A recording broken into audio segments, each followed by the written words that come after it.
أعوذ بالله من الشيطان الرجيم. بسم الله الرحمن الرحيم.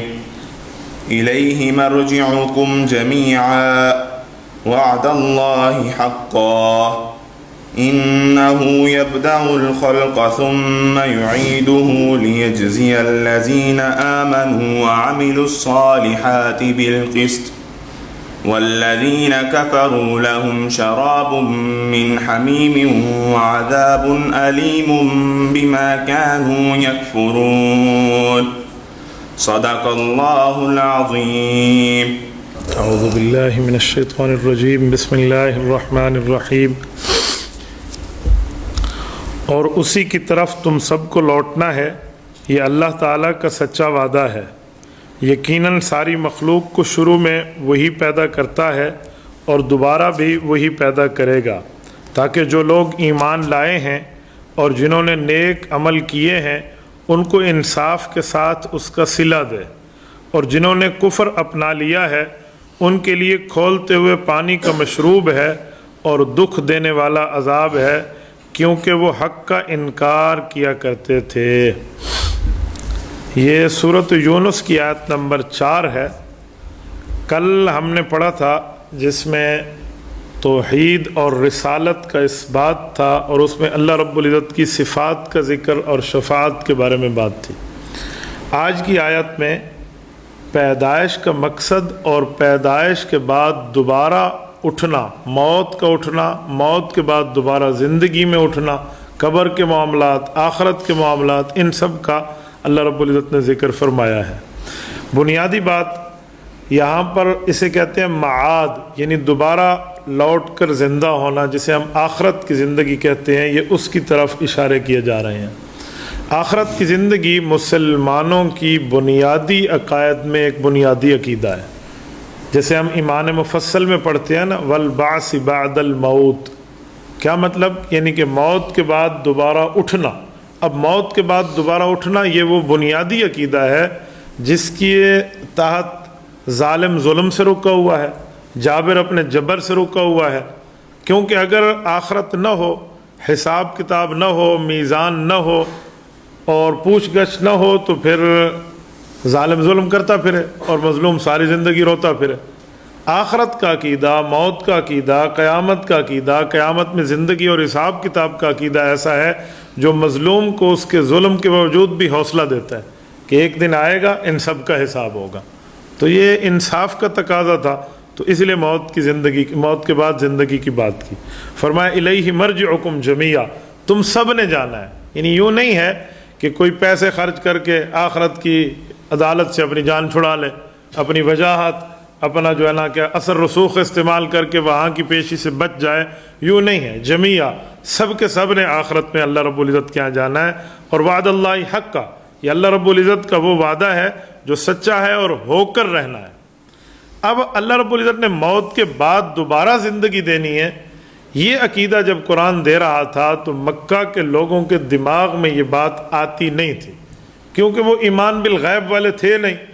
وہ سمجھتے تھے جو زندگی ہے بس موت سے پہلے پہلے تک ہے، جتنے مزے کرنے ہیں، جو ہم نے یہاں رہنا سہنا ہے، جو ہم نے یہاں پر زندگی جس طرز پہ گزارنی ہے، بس آنکھ بند ہونے سے پہلے پہلے تک ہے. آنکھ بند ہو گئی تو بندہ مر گیا، ختم. نہ اس کے بعد کوئی زندگی ہے نہ کوئی حساب ہے. اور قرآن کہہ رہا ہے زندگی ہے. تو یہ ان کے دماغ میں جلدی بات نہیں آتی تھی.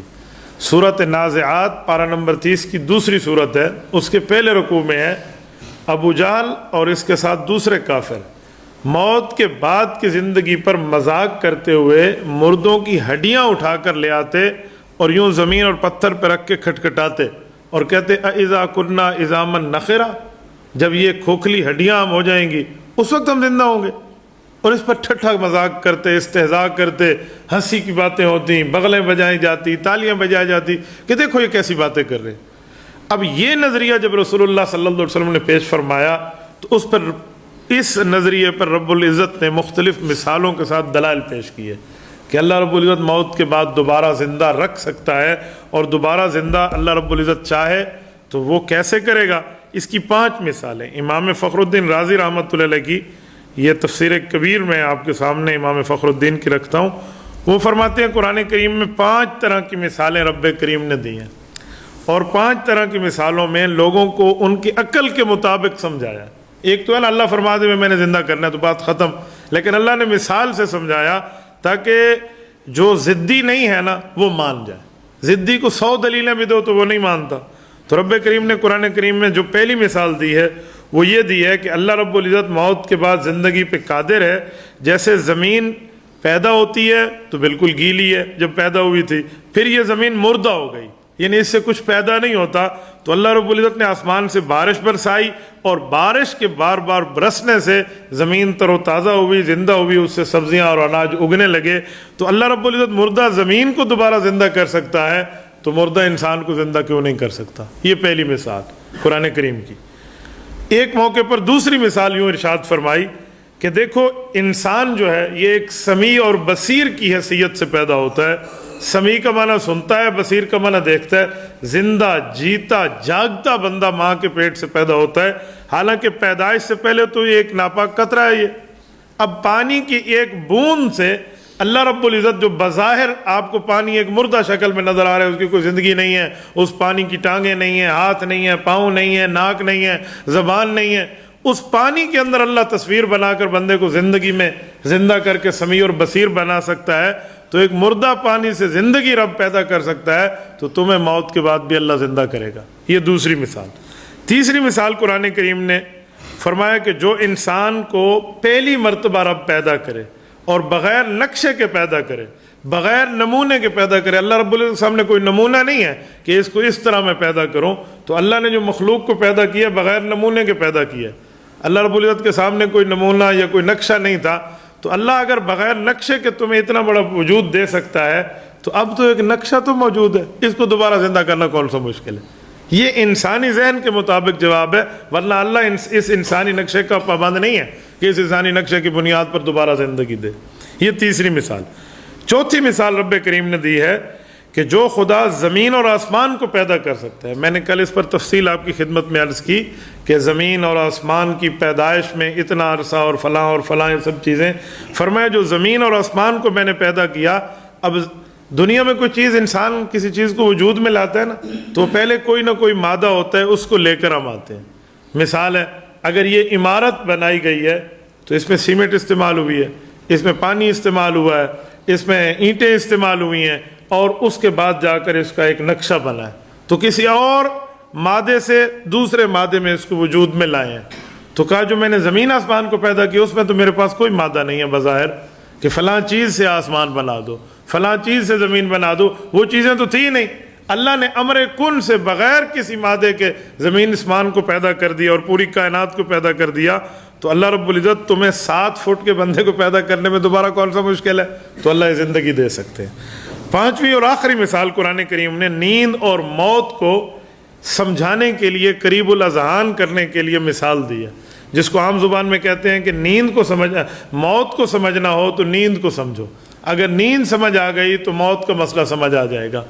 رب کریم نے نیند اور موت کو گویا ایک بہن بنا کر پیش کیا کہ تمہیں سلانے کے بعد جب آدھی موت آ گئی، دوبارہ بیدار کر کے تمہیں اللہ جیتا جاگتا انسان بنا سکتا ہے، تو موت کے بعد دوبارہ زندگی دینا اللہ کے لیے کون سا مشکل ہے؟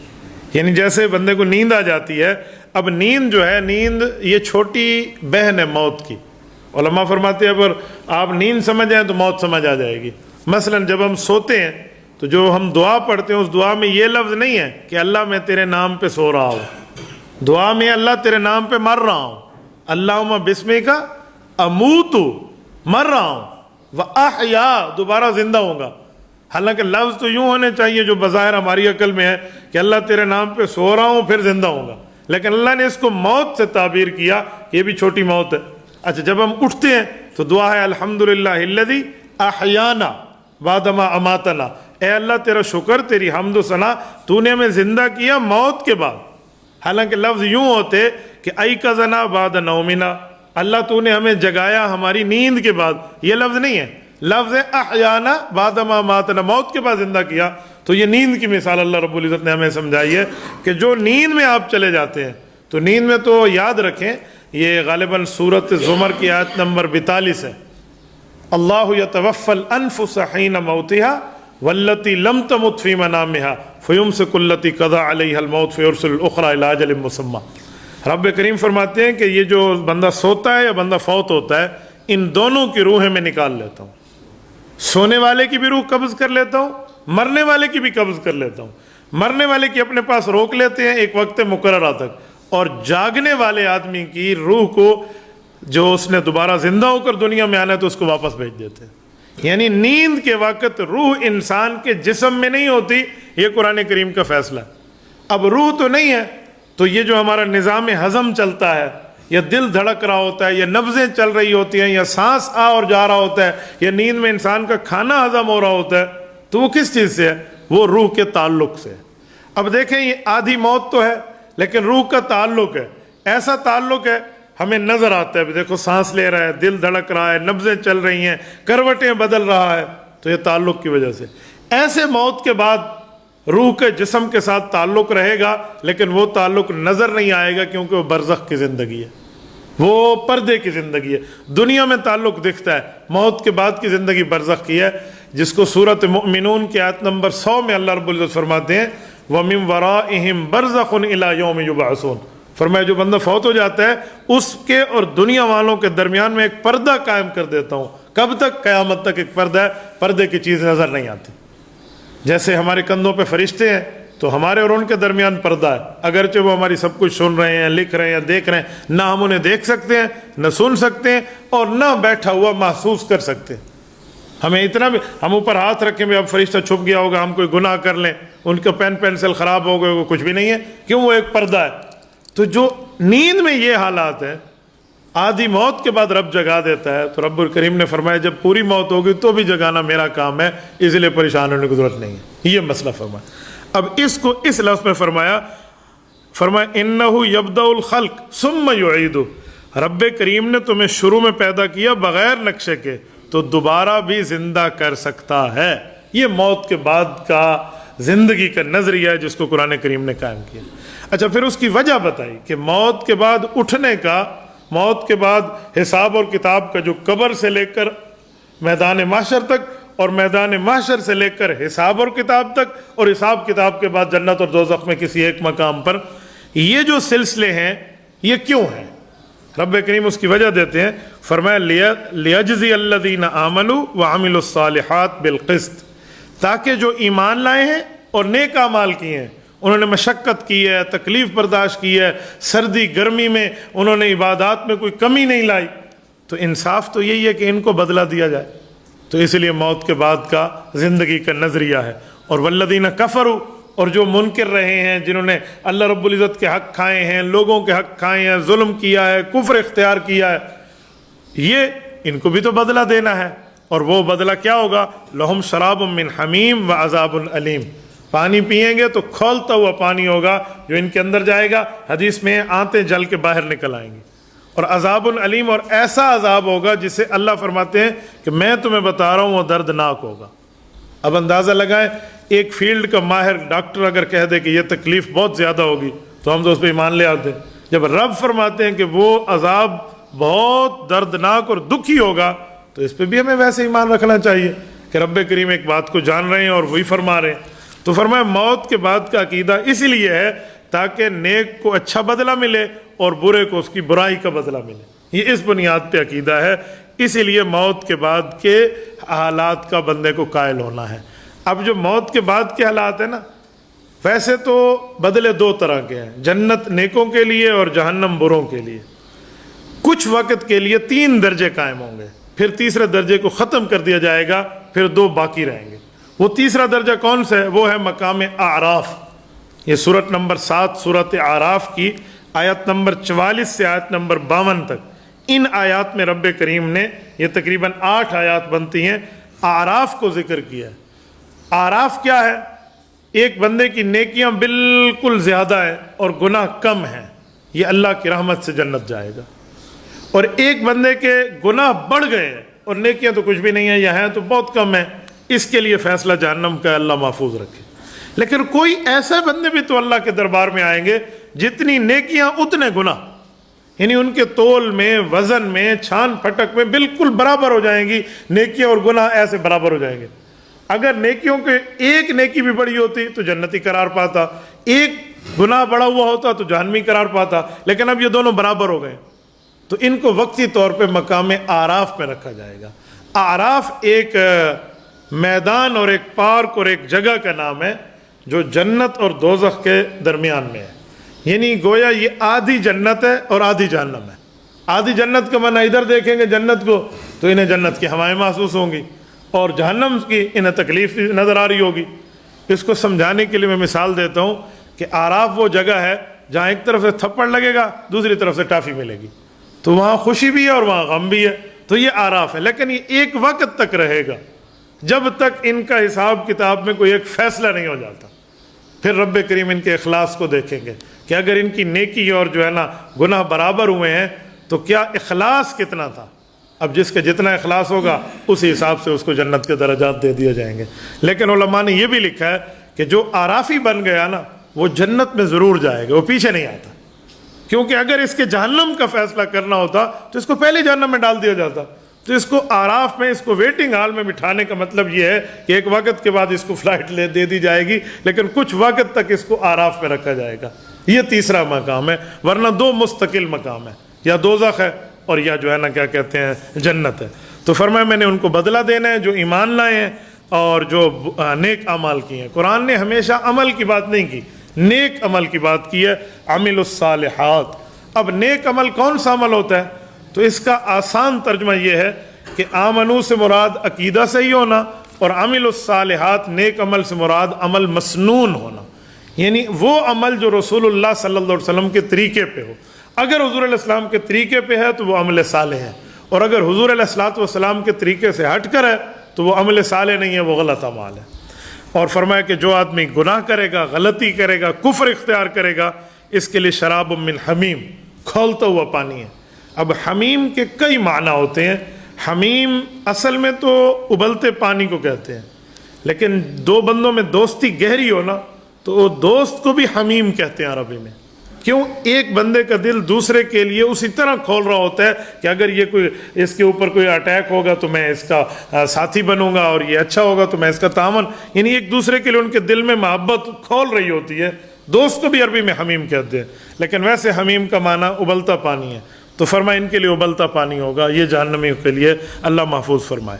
اور عذاب علیم، دردناک عذاب ہوگا۔ یہ علیم ہر وقت کا درد ہے، کہ کوئی ایسا وقت نہیں ہے کہ اس وقت میں کمی ہو جائے، اسے عذاب علیم کہتے ہیں۔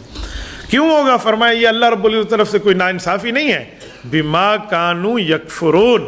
وجہ یہ ہے کہ دنیا میں انہیں سمجھایا گیا، بتایا گیا، سنایا گیا، ایک ایک چیز بتائی گئی، اس کے باوجود بھی ان نے شریعت کا انکار کیا، ان نے دین کا انکار کیا، ان نے کفر اختیار کیا، تو اس کفر کی سزا ان کو ملے گی۔ کافر اور مشرک یہ جہنم میں ہمیشہ رہے گا، یہ کبھی نہیں نکلے گا۔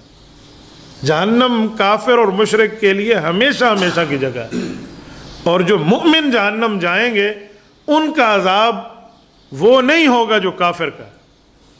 مؤمن جہنم اللہ محفوظ رکھے یہ جائے گا تو اپنے گناہوں کی سزا بھگتنے کے لیے ایک وقت تک جائے گا، اس کے بعد اس کی ایمان کی دولت کام آئے گی اور یہ جنت میں آئے گا۔ مؤمن کے لیے ہمیشہ کا ٹھکانہ جنت ہے۔ یہاں ایک بات کر کے میں بات پوری کرتا ہوں۔ غالباً حکیم الامت مولانا اشرف علی تھانوی رحمہ اللہ سے یہ سوال ہوا ہے۔ سوال یہ ہے کہ ایک کافر اور ایک مومن مر جاتے ہیں، 100 سال کا گویا کافر مرا ہے اور 100 سال کا مومن۔ اب جو جنت ہے تو مومن کے لیے ہمیشہ اور کافر کے لیے جہنم ہے ہمیشہ، تو کہا یہ تو انصاف نہیں بنتا۔ انصاف تو یہ ہے کہ اس نے 100 سال کفر کیا تو 100 سال اس کا عذاب ہوتا، اور اس نے 100 سال نیک عمل کیے تو اس کو بھی 100 سال جنت ملتی، پھر کوئی اور فیصلہ ہو جاتا۔ تو یہ کیا ہے کہ یہ بندہ 100 سال گناہ کرے ہمیشہ کے لیے جہنمی، اور یہ 100 سال نیکی کرے ہمیشہ کے لیے جنتی، تو یہ تو اللہ کے انصاف پر سوال اٹھتا ہے۔ تو انہوں نے فرمایا کہ نہیں، اگر آپ نے ایک پہلو کو دیکھا ہے، آپ تصویر کے دونوں رخ دیکھیں تو آسانی سے جواب سمجھ آئے گا۔ کہا جی وہ کیا؟ کہا روایات حدیث سے یہ بات ثابت ہے کہ جو بندے کا ارادہ اور نیت ہوتی ہے نا، اللہ اس کے مطابق اس کے ساتھ برتاؤ فرماتے ہیں۔ یہ جو کافر ہے یہ مرتے دم تک کافر تھا، اور اس کی نیت یہ تھی کہ میں 1000 سال بھی زندہ رہا نا تو کفر پہ ہی رہوں گا، یہ اس کا ذہن تھا، اب تک جو کام کرتا آ رہا ہوں اسی پہ رہوں گا۔ اور جو مومن فوت ہوا ہے اس کی بھی نیت یہ تھی کہ مجھے 1000 سال بھی زندگی مل جائے، میں رسول اللہ کا شریعت کا محب بن کے رہوں گا، دین پہ عمل کر کے رہوں گا۔ تو ان کو اپنی اپنی نیت کے مطابق بدلہ وہاں ملے گا۔ اس کی نیت ہمیشہ کافر رہنے کی تھی، یہ تو نہیں تھا کہ میں بدل لینا ہے، اگر یہ بدلنے کا سوچتا تو موت سے پہلے بدل جاتا، اور وہ اس کا مستقبل میں کیا ہونا ہے کیا نہیں ہونا ہے، لیکن نیت اس کی یہ ہے کہ میں جب تک زندہ رہوں گا شریعت کا پابند رہوں گا، اللہ رب العزت کا فرما بردار رہوں گا۔ اس کی اچھی نیت کے لیے اس کو نیکی اگرچہ 100 سال کی ہے لیکن اس کا بدلہ جنت ہمیشہ کا ہے۔ اس کا کفر اگرچہ 100 سال کا ہے لیکن نیت ہمیشہ کافر رہنے کی تھی، اسی لیے اس کا بدلہ ہمیشہ جہنم کا۔ اللہ تعالیٰ جہنم سے محفوظ فرمائے اور اللہ جنت ہم سب کو عطا فرمائے۔ الحمدللہ رب العالمین والعاقبۃ للمتقین والصلاة والسلام علی سید الرسل وخاتم النبیین۔ ربنا ظلمنا انفسنا وان لم تغفر لنا وترحمنا لنکونن من الخاسرین۔ ربنا آتنا فی الدنیا حسنہ وفی الآخرۃ حسنۃ وقنا عذاب النار وادخلنا الجنۃ مع الابرار یا عزیز یا غفار یا ارحم الراحمین۔ الہی آتی نفسی تقواہا وزکھا وانت خیر من زکاہا انت ولیہا ومولاہا۔ اللہم انی اسألک الجنہ ونعوذ بک من النار۔ آمین بجاہ النبی الکریم علیہ التحیۃ والتسلیم۔ صلی اللہ تعالی علی خیر خلقہ محمد وعلی آلہ واصحابہ اجمعین برحمتک یا ارحم الراحمین۔